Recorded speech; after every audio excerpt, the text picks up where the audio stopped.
Benoît, on est ici à Bois-Châtel pour différents sujets, mais je vais commencer en premier lieu pour vous souhaiter une bonne année, la santé et tout ce qui vient avec, bien sûr. Un petit Pareillement, toi message. aussi. Oui. Pareillement, toi aussi, bonne année à toute l'équipe, à toute la population de la Côte-de-Beaupré et particulièrement Bois-Châtelloise et Bois-Châtellois.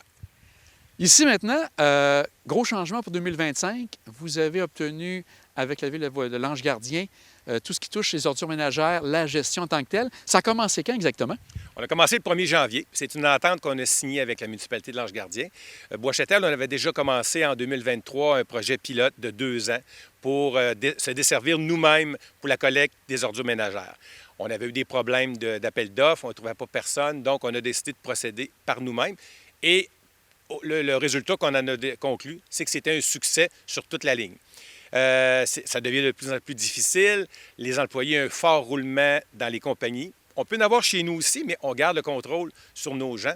Donc, pour l'instant, c'est un succès. Et l'Ange Gardien a décidé d'adhérer avec nous pour les prochaines années dans la collecte des ordures ménagères. Et on continue toujours à ouvrir les portes. S'il y a d'autres municipalités qui veulent se joindre à nous, Bois-Châtel est prêt à les aider pour offrir le service. Et pour l'Ange Gardien, ça se passe à quel moment, la collecte, à ce moment-là? Bon, Bois-Châtel, c'est les lundis, mardis. Maintenant, on est rendu avec 2 camions. Donc, le territoire a été divisé en 2 parties. Donc, lundi, mardi, ils font chacun leur partie. Puis, le mercredi, c'est la municipalité de l'Ange-Gardien qui est desservie. Donc, les 2 camions s'en vont là en même temps, ils font la couverture du territoire, puis ils vont porter ça à l'incinérateur de la Ville de Québec. Et pour les gens de Bois-Châtel, c'est pas vraiment de grands changements, à part peut-être quelques ajustements, mais lundi, mardi? Écoutez, c'est une bonification parce qu'on le faisait sur 4 jours auparavant dans les 2 dernières années. Donc, 4 jours, on avait des conteneurs à vidange tous les jours de la semaine, sauf le vendredi, sur le territoire. Là, on résume ça en 2 jours. Petit ajustement pour la population, mais c'est quand même pas quelque chose de majeur. Et la bonification, bien, c'est qu'on le fait à toutes les semaines. Il y a des gens qui vont dire l'environnement, la pollution. Écoutez, on y va moins souvent, autrement dit, parce que le véhicule se remplit moins vite si on le fait aux semaines qu'aux 2 semaines. Pour nous, on a calculé que c'était un gain de le faire aux semaines.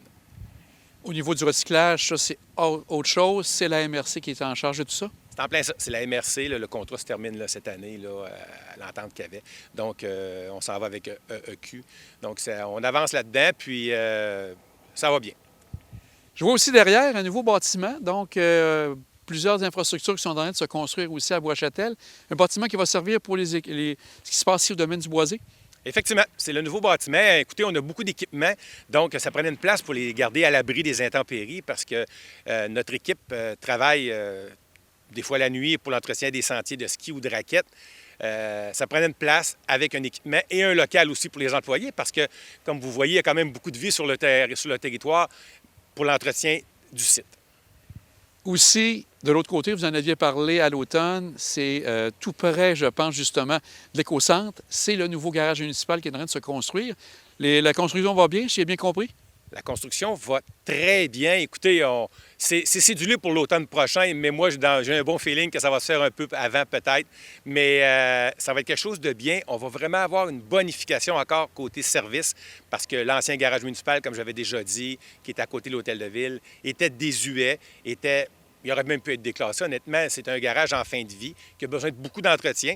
Tant qu'à faire ça au centre-ville, Bois-Châtel a grossi. Auparavant, il y avait 2 camions pour les travaux publics. Maintenant, on est rendu qu'une douzaine de camions. Donc, on a plein d'équipements. Aussi bien faire ça à la même endroit, à l'éco-centre, avec le garage municipal qui va être à côté. Vous avez triplé de capacité à peu près, je pense, si vous dites à peu près de 2 à 12, même encore plus gros que ça? Écoutez, c'est difficile à faire le calcul. Si on recule Bois-Châtel des années 70, c'était différent. Mais effectivement, que ça a beaucoup, beaucoup, beaucoup grossi. D'ailleurs, le territoire a doublé depuis les années 2010. Là, le secteur des Rochers n'existait pas. Donc maintenant, on est bouclé tout le tour. C'est sûr que Bois-Châtel a grossi. Là. Maintenant, on va prendre un moment, on va se déplacer. On va parler bien sûr de ce qui est en train de se passer ici durant l'hiver avec le Festival Bois-Châtel en neige. On prend un moment, Benoît, pour en parler de l'autre côté pour voir comment ça va se passer pour les prochaines fins de semaine. À tantôt!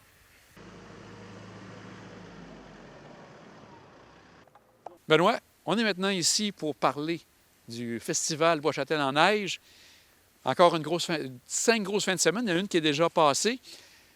Qu'est-ce qu'il y a ici en général là, que les gens peuvent s'attendre pendant les fins de semaine, ici, vendredi, samedi, dimanche?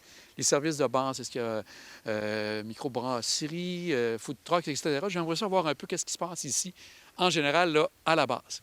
Bien, pour la 26e édition, l'équipe n'a pas diminué encore dans le service, a même bonifié beaucoup d'activités. Oui, dans les affaires là, qu'on a plus régulières, là, il y aura toujours la fameuse marche au flambeau le vendredi soir ici, où ce que les gens se réunissent pour jaser, marcher, prendre une petite consommation. Il y a des microbrasseries qui sont ici à chaque semaine. On a aussi cette année la nouveauté avec Tony Barbecue, qui est ici pour faire des burgers, puis les gens se ramassent ici. Écoutez, je vais vous dire que vendredi passé, difficile à calculer, mais on était plusieurs centaines de personnes qui étaient ici en même temps, autour des foyers, en train de jaser, puis se faire du plaisir finalement. Et c'est pas seulement sur Bois-Châtel, hein? Je pense que ça amène des gens d'un peu partout autour de la région ici. Ah, effectivement, les gens viennent avec leurs amis. Le samedi, il y a le disco patin qui est là tous les samedis soirs durant les 5 week-ends. On a beaucoup d'autres choses comme les glissades qui sont là aussi pour les plus jeunes, les plus petits. On a le patinage sur le sentier glacé. Malheureusement, faute de neige, on n'a pas accès au Royal Québec, donc pas de ski de fond, pas de raquettes. Mais on a quand même le territoire pour faire une marche au flambeau et les gens peuvent généralement prendre du bon temps ici. Si on y va maintenant pour les fins de semaine qui viennent, donc la fin de semaine numéro 2, je pense que ça va être quelque chose au niveau d'un traîneau à chien, j'ai bien compris, oui, qui est une nouveauté, j'ai bien compris ici. C'est pas la première année, mais c'est une année là, particulière. On y va encore un peu plus grandiose là-dessus. C'est sur réservation cependant. Il y a le Fat Bike qui est là régulièrement aussi durant l'hiver. On a plein de petites activités comme ça qu'on joint à la population pour faire profiter de notre magnifique terrain. Aussi, donc, pour la 3e fin de semaine, qui est celle du 24 janvier, je pense que ça va être jeu gonflable pour les jeunes. La grosse partie va se passer ici. Effectivement, on aime ça d'en faire pour tous les âges. Écoutez, c'est beau penser aux enfants, mais ça prend aussi pour les personnes plus âgées. Mais effectivement, la semaine prochaine, c'est vraiment des jeux gonflables qui vont être ici. Et il y en aura pour tous les goûts. Pour la fin de semaine du 31, bien, on parle entre autres justement de chansonniers et bien sûr le fameux tournoi de panda hockey qui se passe ici derrière, j'ai bien compris? Effectivement. Bon, on a 2 glaces, comme vous voyez, là, donc on est capable de bonifier encore la chose s'il y a de quoi. Et oui, effectivement, il y aura les chansonniers qui sont ici pour la soirée Raquette-Canette. Raquette-Canette, là, qui est la nouvelle formule qu'on a tenue depuis quelques années. Encore là, comme je vous dis, microbrasserie. On est capable d'en profiter pour avoir du plaisir avec de la musique, d'ambiance qui est toujours là. Pour le panda hockey, bien sûr, je pense qu'il y a des inscriptions. C'est bien important que les gens le fassent avant de venir ici. Effectivement, les équipes sont obligées de s'inscrire pour pouvoir participer au tournoi. On a encore là changé la sauce. Un bout de temps, c'était par district. Maintenant, les équipes se présentent ici, puis ils s'en vont là-dessus, puis ils s'amusent. Dernière fin de semaine, et là, je pense qu'il y a encore un gros événement qui grossit d'année en année, c'est le Snow Energy avec l'équipe de Sébastien Lachance. Donc, qu'est-ce qui va se passer ici la dernière fin de semaine? Écoutez, Snow Energy est quelque chose qu'on a apporté à Bois-Châtel qui était peu connu. Et d'année en année, ça grossit. Écoutez, leur organisation, elle est super. Mais nous, on est capable de pouvoir accueillir l'activité ici, sur notre territoire. Et je peux vous dire que, selon les dires de M. Lachance, les participants adorent courir à Bois-Châtel avec le paysage qu'on a et la qualité du territoire. Et les gens doivent s'inscrire également pour participer à tout ça? Effectivement. C'est l'inscription. Je pense que c'est en ligne là, sur Snow Energy qu'on peut le faire.